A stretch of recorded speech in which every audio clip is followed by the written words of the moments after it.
there, second grade. Sorry, I was so busy thinking about resources, I didn't see you there. What's resources, you ask? Well, good thing we're going to learn all about them. But before we do that, we need to learn some definitions. Follow me. The first definition we have to learn is goods.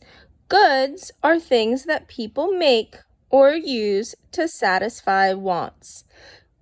Now, I want to draw your attention to the photos. Here we have a picture of a car, a teddy bear, some food, and a pair of shoes.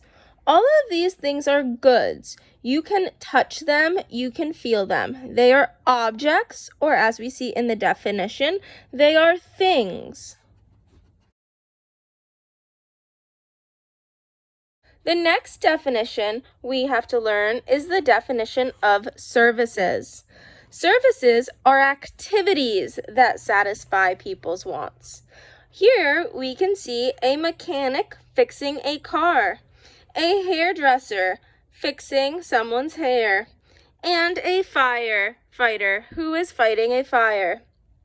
All of these people are performing an activity or a service. Now, goods and services are different because goods are items and services are an activity. It's important that we know the difference between goods and services. The definition we need to learn is resources. It's an important one when talking about resources, huh? Resources, or a resource, is something that people use to meet their needs. Now, we're going to learn about 3 different types of resources. These types of resources are human resources, natural resources, and capital resources. Don't worry, we're going to break them all up and learn about them one at a time. The first type of resource is a human resource, and this is people. People working to make goods or provide services. Here we can see a picture of a farmer. What does a farmer do? What do they provide? Very good. They provide goods. They provide food. Next to our farmer, we have a picture of a teacher. What do teachers provide?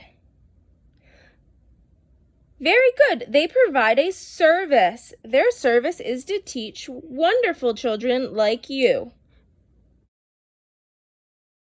Resource is natural resource. And when I think of natural, I think of nature right away.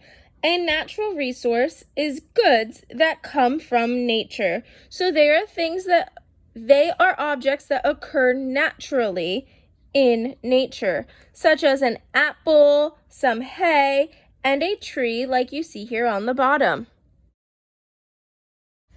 Finally, our last resource is the capital resources. They are goods made by people that are used to make goods and services. Well, isn't that a tricky one? Let's reread that definition. Goods made by people that are used to make goods and services. Here on the bottom, the first picture is a picture of brick. I see a lot of brick. Where do I see it?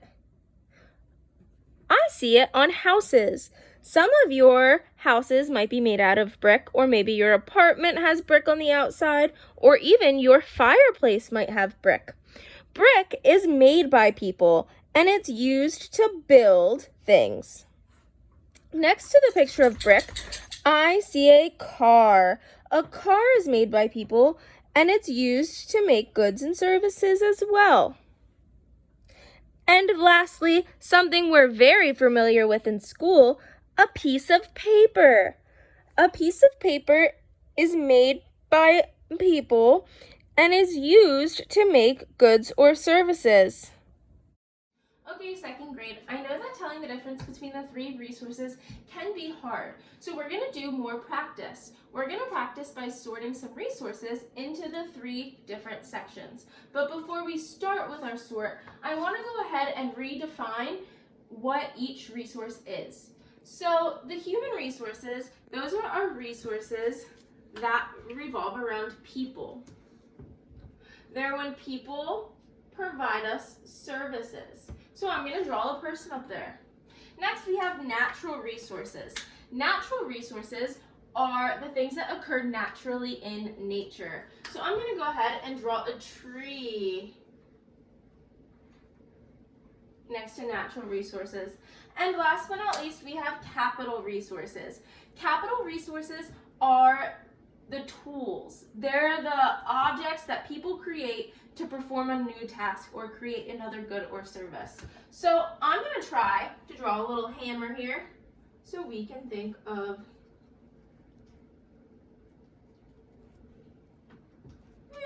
it's not the best piece of art, but it'll do.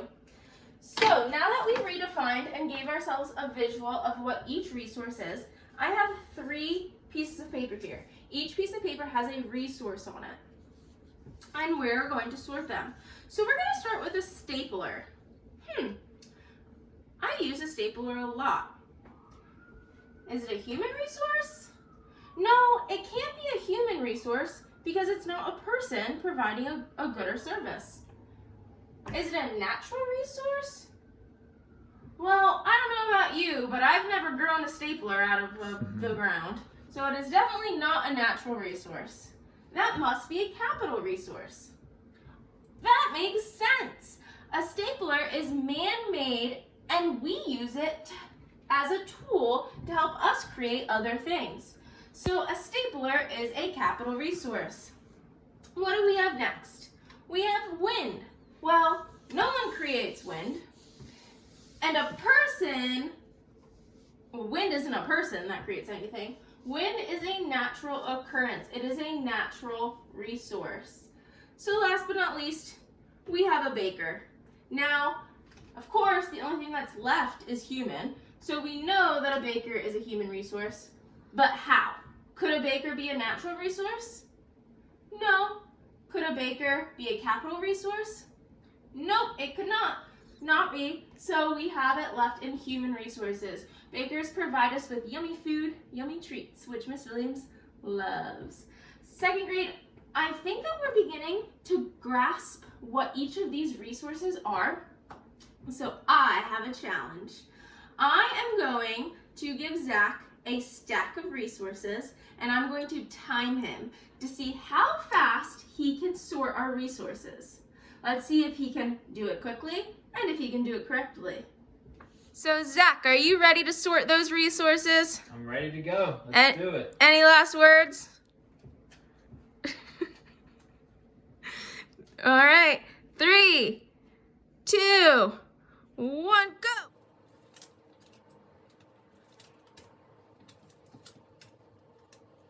Time's looking pretty good down there.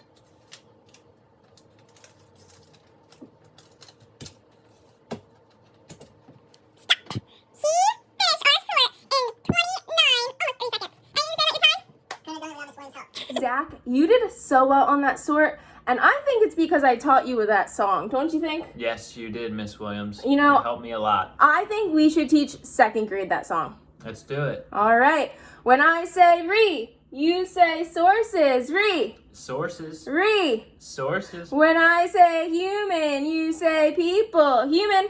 People. Human. People. When I say natural, you say nature. Natural. Nature. Natural. Nature. When I say capital, you say tools. Capital. Tools. Capital. Tools. Woo!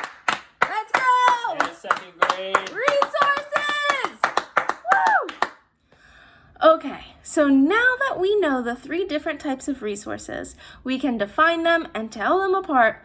You might be sitting there and saying, Ms. Williams, this is great and all, but why did I just spend so many minutes learning about resources? What are they going to do for me? And you see, second grade, resources are extremely important, and that's because they shape our world. We wouldn't be able to do anything if it wasn't for our resources. We wouldn't be us if it wasn't for our resource. For example, without human resources, like a teacher, well, it'd be hard to learn. Or the human resource of a doctor. Who would you go to if you were sick, if we didn't have a doctor? Without natural resources like trees, we wouldn't even have oxygen to breathe. And an oxygen isn't a want, it's a need. And lastly, without capital resources such as a computer, this wouldn't be possible right now. I wouldn't be able to talk to you, which would be really sad. So resources are something to be thankful for. They are what shape us and make our lives the way that they are. They make our world possible. So let's check back in with our I can statement. Our I can statement today was I can distinguish among the types of resources, which means you can tell me the difference between the resources. So, second grade, if you think you can tell me the difference between human resources, natural resources, and capital resources, then you can check that one off. Way to go. Remember, if you have any comments, questions, or concerns, you can email me, comment on our Google Classroom, or give me a phone call. I'll see you tomorrow, second grade. Have a good night.